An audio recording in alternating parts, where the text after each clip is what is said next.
Assalamualaikum warahmatullahi wabarakatuh. Perkenalkan, saya Gevira Nur Fatimah dari kelas R1D dengan nomor NPM 202121500237.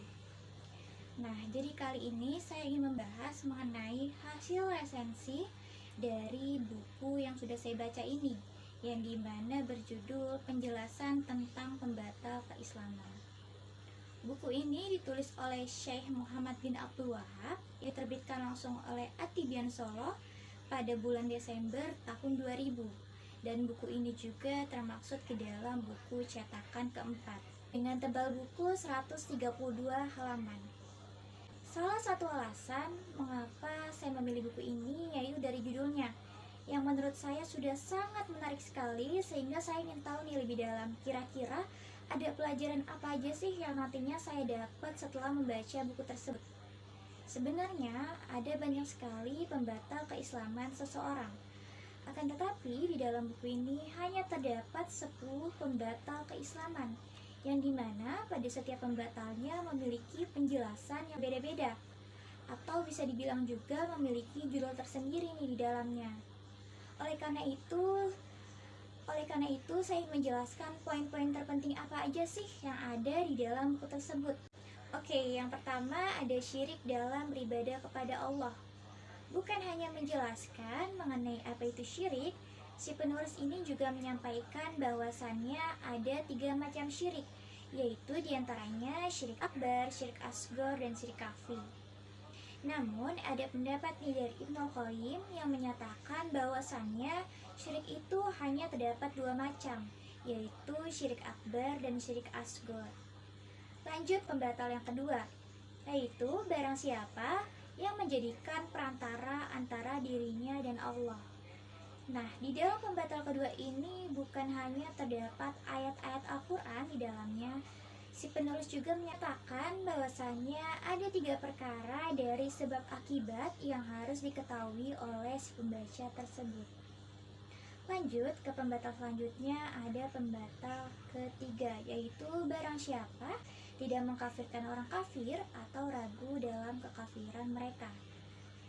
Di mana si penulis ini menjelaskan dan menceritakan mengenai orang-orang yang membenarkan musyrik, menganggap baik terhadap kekufuran dan kezaliman mereka, yang sebenarnya ini tuh termaksud ke dalam kafir berdasarkan ijma kaum muslimin.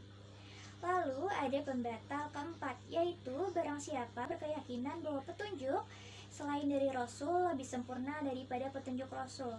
Di sini dijelaskan nih bahwasannya ada 2 permasalahan dari masalah tersebut, dan ada juga 3 perkara untuk mereka-mereka orang yang tidak beriman.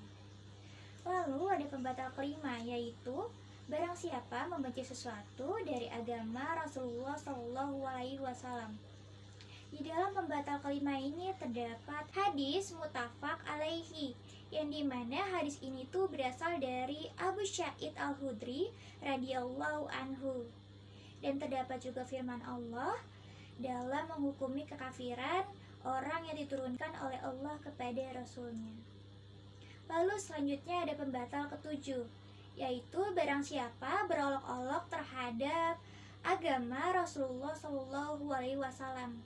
Di mana di pembatal ketujuh ini menjelaskan bahwasannya ada beberapa ulama yang telah membagi masalah tersebut ke dalam 2 bagian, dalam memperolok-olok sesuatu ajaran yang dibawa oleh Rasul. Selanjutnya ada pembatal ketujuh, yaitu diantaranya syaf dan ak. Di sini dijelaskan ada 2 macam jenis sihir, dan terdapat juga masalah-masalah yang berkaitan dengan sihir. Itu di dalam pembatal ketujuh. Lalu ada pembatal ke-8. Di pembatal ke-8 ini menjelaskan mengenai barang siapa yang membantu kaum musyrikin dalam menolong mereka. Di dalam pembatal ke-8 ini yaitu mengenai islah, yang dimana memberikan peringatan terhadap kaum muslimin agar tidak saling tolong-menolong, karena tolong-menolong terhadap kaum musyrikin dan bantu-membantu dengan mereka disebut juga dengan ridah atau kemurtadan dari Islam.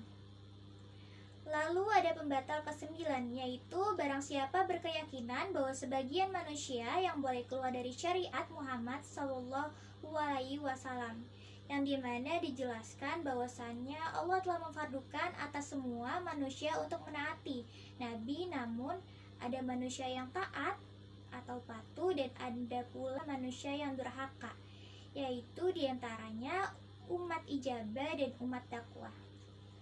Selanjutnya yang terakhir ada pembatal ke-10, yaitu berpaling dari agama, tidak mempelajarinya, dan tidak pula mengamalkannya.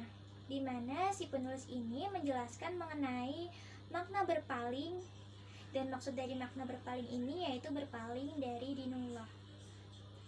Ya, itu adalah hasil resensi dari buku mengenai penjelasan tentang pembatal keislaman. Saya Gefira Nur Fatima di sini. Mohon maaf apabila ada salah kata, kurang lebihnya mohon maaf. Semoga bermanfaat. Wabillahi taufiq wal hidayah. Wassalamualaikum warahmatullahi wabarakatuh.